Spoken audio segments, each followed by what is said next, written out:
Many games were fun to play as a child, but they've grown weary with age. Others are worth playing for nostalgia reasons, even if some people won't understand the appeal.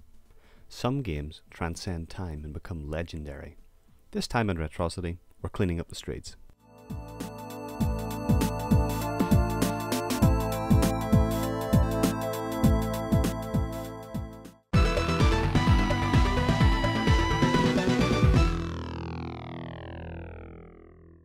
It's all well and good making fun of obscure or bad games, but what happens when you want to talk about one of the most revered series in Sega's history? You have to watch what you say. Some people might consider it almost blasphemous. I live in Oxford, the city of dreaming spires, where the streets are more ones of mild vexation rather than rage. If I want to see somebody hit in the face with a bottle, or see a rocket launcher being shot out of a police car, I either have to go back to Belfast, or I can play this. Streets of Rage was released in 1991 as Sega's answered arcade beat-em-ups like Double Dragon and Final Fight. Organised crime has corrupted a nondescript American city, and it's up to 3 ex-cop vigilantes to smash the teeth out of every hood in the city. The most dangerous wave of bad dudes and chicks ever assembled stands in your way. They're particularly dangerous because it's only really 3 or 4 bad dudes and chicks that have been cloned hundreds of times to create an army of predictable nondescript thugs. Your choices of vigilante are Adam, Axel and Blaze. Blaze is quick because she's a woman in a game from 1991, Adam's slower, Axel can't jump high because he's a white man. They all play much the same. The best way to play Streets of Rage is with a friend. You can see my brother beating me up instead of the thugs throughout this video. The team battle through the city to reach Mr. X's secret lair. The police are available at the touch of a button with a support car that even turns up on a passenger ferry and shoots fire into an elevator. It seems cool at first, but it's quite boring since you'll end up saving it for the boss encounters. At the game's climax, you fight all night long through Mr. X's opulent hallway of death. Mr. X asks you to join the dark side. If one player accepts and the other declines, you fight to the death. Except in the Xbox Live game, where you have infinite continues, and the versus battle only ends when someone throws in the towel or throws down the controller. Streets of Rage has aged quite badly. It constantly throws cheap shots at the player, it's repetitive, your moves are limited, and the special attacks are rubbish. However, it is worth playing for the stunning soundtrack by Yuzo Koshiro, which is just fantastic. But if we're going to talk about fantastic soundtracks, we should move on to the main event.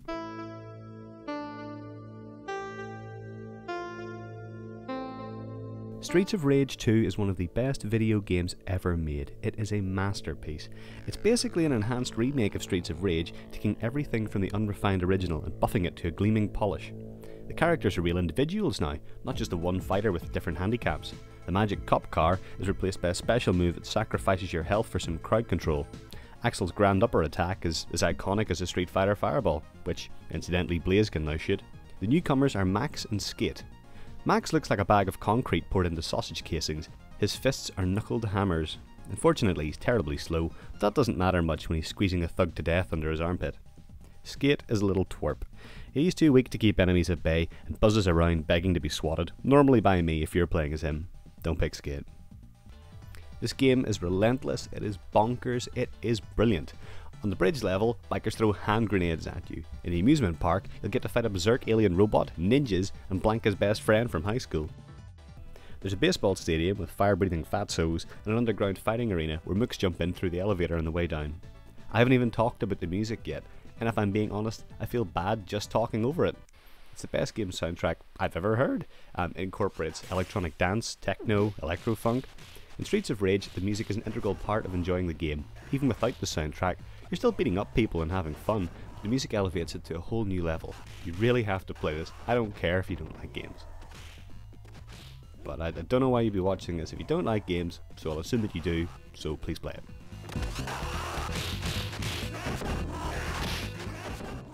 In this video, I'm playing the Japanese version of Streets of Rage 3, which is called Bare Knuckle 3, because the American and European versions had a few tweaks I don't really like, including making it a bit too difficult. You'd think any game where you can throw a kangaroo at someone would be great. Streets of Rage 2 is fantastic, so why wouldn't you want more of the same? There are tweaks like dash moves and even more varied stages, like a chase against a bulldozer and a battle with Axel's robotic clone on top of a construction yard. But it all feels like more of the same, a backward step for a franchise running out of steam. Everything feels like reheated leftovers from the last game. Max was kicked out of the team for steroid abuse and has been replaced by Zan, an emaciated cyborg who's the most awkward looking throw attack I have ever seen.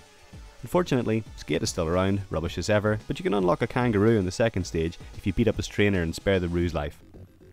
Bare Knuckle 3 is a vile instance of homophobia. One of the first enemies is an obvious gay stereotype who minces around the screen and cries when you defeat him instead of just disappearing. It makes me feel kinda sick playing this bit, but thankfully it was removed from the international releases. One thing that sadly remains in all versions is Blaze's transformation from badass to sex object. In the first Streets of Rage, she wears a red jacket, maybe it's cold outside.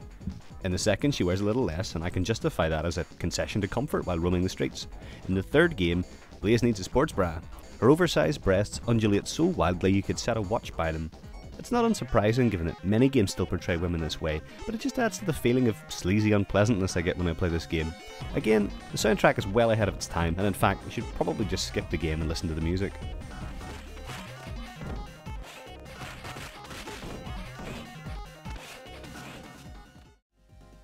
We can't make games like Streets of Rage anymore. Its comic book violence would be horrific now, which is why modern brawlers like Castle Crashers and Scott Pilgrim have retained a cartoon style. It's a distinction from ultra-realistic ultra-violence that keeps Streets of Rage fun to play 20 years after its release. The trilogy is available from Xbox Live Arcade and PlayStation Network. While the other games are worth a try, Streets of Rage 2 is by far the best and worth the cost of admission alone. Pick it up, play it with a friend, and it's as good today as it was in 1992. See you next time.